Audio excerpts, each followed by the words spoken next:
Hi, this is John Clement, just checking here at the Basement Council of Game Masters. Now, this particular video, a lot of the videos that I do are okay on both tiers. Like here at the Subscribe Star, we have like the $10 tier, which, is good stuff for any Game Master. Even if it's casual, just your personal home table, and you want to get better, it's for you. The $20 tier, that's what this video is for. So this is for us pros. This is for the people who are doing this to make the money, okay? This is like some inside stuff. So as the Basement Council of Game Masters grows, there's going to be there's already a few of us. It's only going to get bigger, but we're going to hang out together. We're going to talk and be a council of Game Masters. So the topic, though, as we get started in this exciting new industry, is just some of the rough spots that I've been going through lately. I want to share with you, and I'll share with you what I've been doing about it. And it's not because I'm a genius. I have been blessed to have really smart people around me that have helped me, that have coached me, get to cry on their shoulders sometimes. But this is how success works. This is it. It's kind of like that Rocky thing. Dun, dun, dun, dun, dun, dun, dun. Every day you got to come out of your bedroom. You got to be a champion. So here's our thing today, and it's what to do about problem players. Now, in a normal D&D game, or what used to be normal before people started game mastering and getting paid for it, if there was a jerk at your table, if there was someone who was absolutely out of bounds, rude, ticked off everybody at the table, and you wonder, why are we even gaming with this person? This person's a jerk. If it's your personal table and there's not money involved and nobody paid, then just don't invite them to your house anymore. I mean, that's the traditional thing to do. But when people are paying, and this is your livelihood, well, I'm going to start by sharing something that we went through at the Game Shop's Basement, which is my brand where I do the pro DMing, and it's not going to be me much longer because I'm already talking to DMs about expanding. But some stuff that I went through, and then I'll kind of finish with what I've done about it, and kind of present, what someone can do to get through this particular type of growing pain. So at Basement Council of Game Masters, there were, a few people who, they played a lot. They played a lot. At one point, and I'm not naming names, this is not about gossiping. This is not about slamming somebody or disrespecting somebody. No. This is about learning. We're professional game masters. We're professionals, and we have to learn how to handle people. When I was a high school science teacher for 14 years, teachers would talk about how to handle students. Or if you're a counselor, you have to talk about how to handle a rough client if you're a counselor. Or anybody in public service or customer service, public relations, marketing, anybody has to learn how to handle people. When I was a full-time Uber driver for 2 years, people used to ask me how often I would run into rude people. And I was doing it full-time. I probably did 20 Uber rides a day, unless it was a weekend or a holiday. Then I probably did closer to 30. But on a day that wasn't a weekend or a holiday or anything special, I was probably doing 20 at least. And in all that time, 20, 30 people a day, there was really maybe only a rude person like once every 3 or 4 weeks. Once or twice a month. That's it. Most people are cool. That's the good news. Most people out there in the world are cool. Once in a while, find somebody who's not. So let's talk in the context of this professional DMing, how I recently kind of had to figure out how to handle somebody who's not. So there were a few people that were playing a lot. And by a lot, I mean like at one point, one particular gentleman was playing 7 nights a week in Game Shop's Basement. Now that's great. That's revenue, that's money, right? But other people just couldn't stand him. In fact, one of our time slots, if you go to GameShopsBasement.com and you look at our schedule and you look at the time slot schedule, one of our time slots was specifically founded by people who wanted, they said, John, I love your DMing. I want to keep playing here at Game Shop's basement, but I can't stand this guy. So we selected a time that he's always at work. We selected a time that he can never attend, and there are about 3 or 4 players that founded a time. They founded a table to get away from this guy. That's how bad it was. Now I'm not, that. So what do you do? This guy was blowing people out of my business. I remember specific times that I'll just tell you one story as an example. This isn't about gossiping. This isn't about griping about people. It's about teaching and learning how we as professionals can handle this kind of situation. So just one example of what was happening is one day I had what I call a session 0, and I met this guy on Discord, free session 0. He was about my age. He remembered all the same modules coming out that I did. He remembered when D&D went through different phases in its history, just like I did. And we had a lot of nostalgia in common. And this guy, I was really looking forward to being his DM. And his character seemed cool. His character seemed kind of like my characters. We had a lot in common. So that night, he shows up in the game. He's paid some money to be there at the game. The party completely ignores him. Completely ignores him. The party was having some downtime. They were in a city selling things to merchants, buying things from merchants. They had just finished an adventure. They were flush with gold pieces.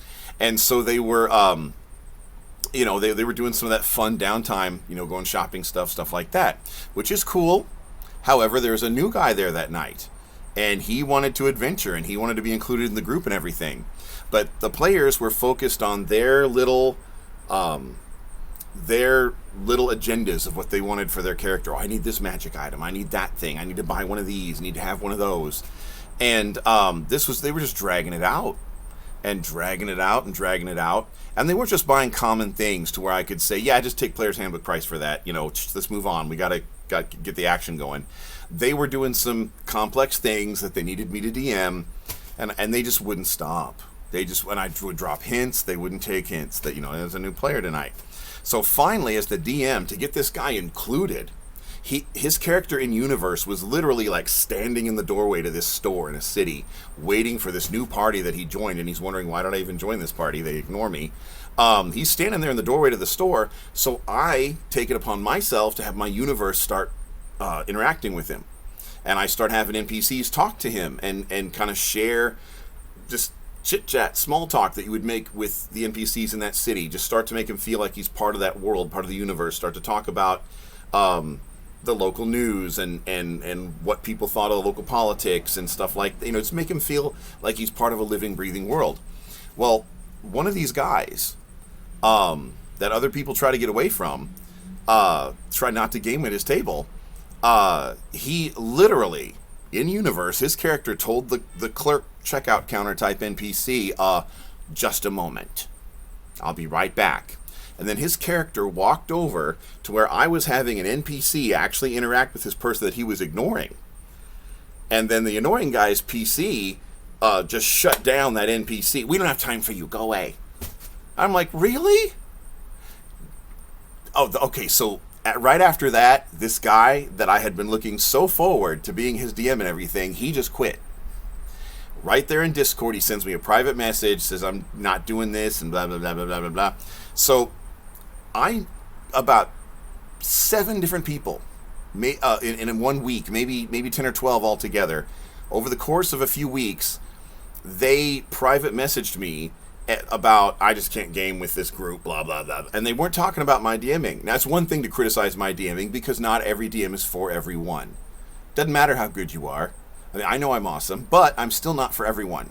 That's a whole nother topic. Just because you're awesome doesn't mean you're for everyone, because everybody appreciates D&D differently. Everybody appreciates a different style. So just because somebody didn't like your style doesn't mean you're not awesome. It's just you're not awesome for them. But that's another topic. So anyway, this guy,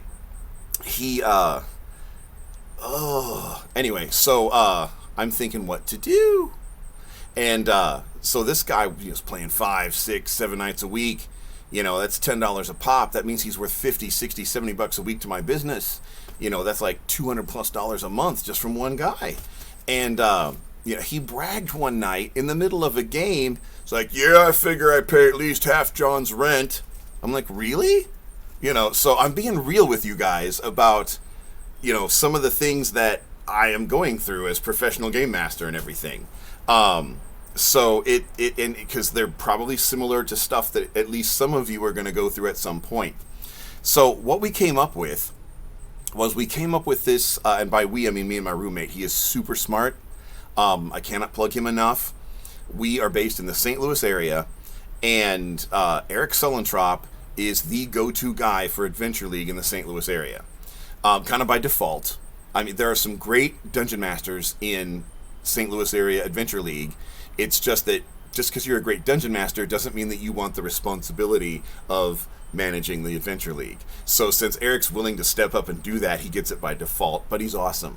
So, everybody else is okay to just be a dungeon master and let him actually do the Adventure League management for the area. So, but yeah, so we kind of put our heads together, and emerging at Game Shop's Basement right now, there are private $20 sessions in addition to my $10 sessions. So one of the things that I've done is I've created a tiered system. So the general public, anybody I meet on Discord, anybody I meet on the street in the away from computer world, anybody, general Joe Q, Susie Q public walk-in off the internet on Discord, anybody can join my walk-in games. The private games are invitation only. And the magic there is, because I'm handpicking my dream team, is we're going to be doing some streaming type of projects here real soon with Game Shop's Basement players. That I can't say a whole lot more right now. It's about as much as I probably can say at this time, but there's really cool stuff coming with Game Shop's Basement. But some of it, they say, but some of it, some of your greatest successes come from having to respond to things that are floundering. It's like, okay, so there's a issue here, how do I fix it? And when you fix that issue, then all of a sudden you get this new opportunity. So a lot of times opportunities can come from fixing issues. So when you see an issue, that might be, fixing that issue might give you an idea that leads to your next success. That's how life works. So in creating a higher tier of game, costs a little bit more money, but it's invitation only. I picked the players that are awesome. And one day I was just listening in my headset to the game because I shut up and I quit expositing about the world and I quit describing scenes and I quit having NPCs talk, and I just listened to my players' dialogue. And the dialogue was incredible. I'm like, oh yeah, I'd listen to a podcast like this. These guys are good. So, yeah.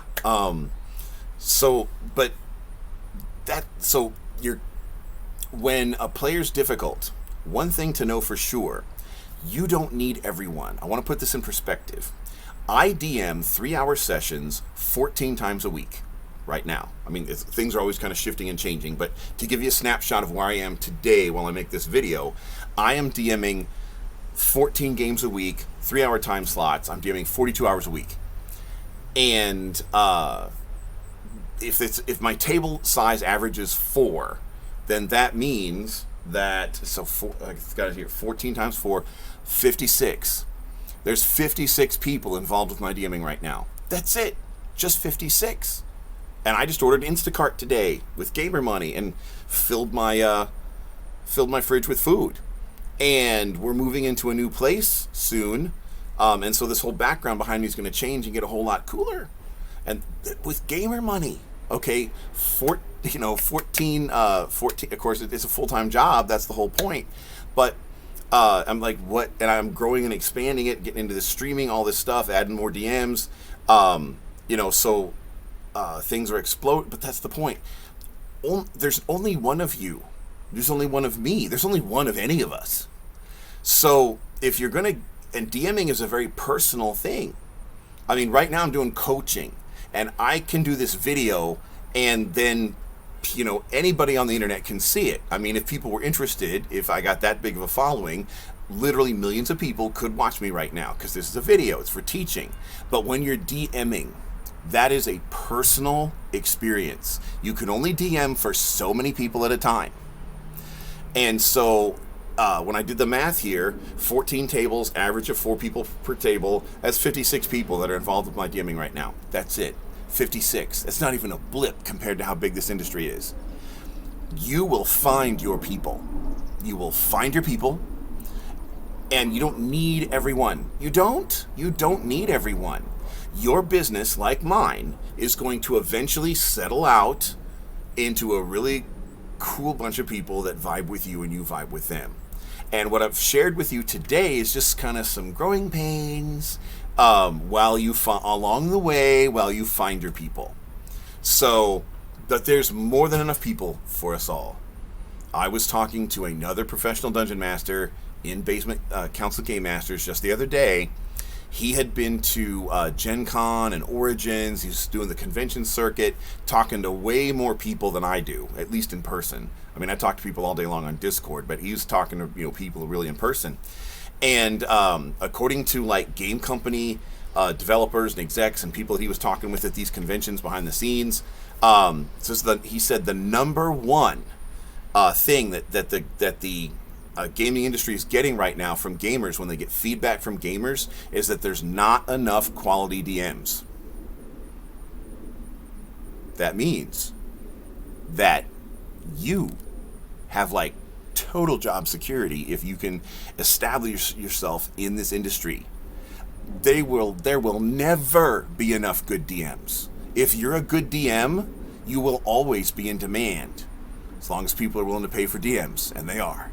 So that's kind of what we're looking forward to teaching here at the Basement Council Game Masters, teaching each other.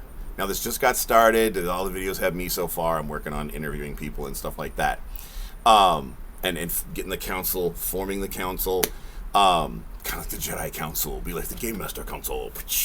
Anyway, but yeah, that's that you'll find your people. You will find your people. They're out there, and there might be a little growing pains sometimes trying to find those, but you can't DM for everyone. There's only one of you. There's only 24 hours in the day. So I am so excited for everything that can happen for all of us now. There's all of us people who want to pro GM. It really is like a dream. I mean, like, if this had happened when I was younger, I would have done it when I was younger. I know I told this story before, but I think it's worth telling, and you may not have seen that other video, and I'll just kind of sign off with this. This is a very positive uplift. So I remember years of my life, for instance, like, I've been married twice before, so let's say years between marriages when I was like single, okay, didn't have that kind of honeydew type responsibilities and stuff.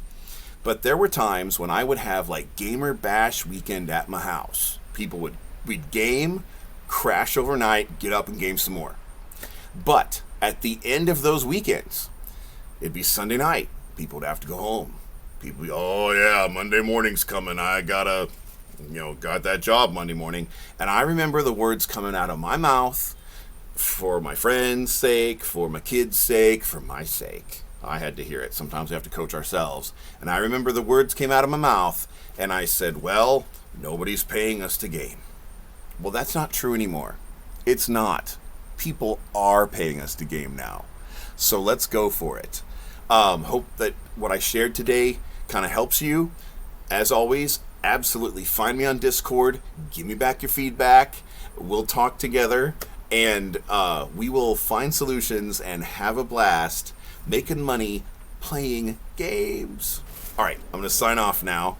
And as soon as I find the button here, yes, my mouse is on. Oh, there you are. Bye.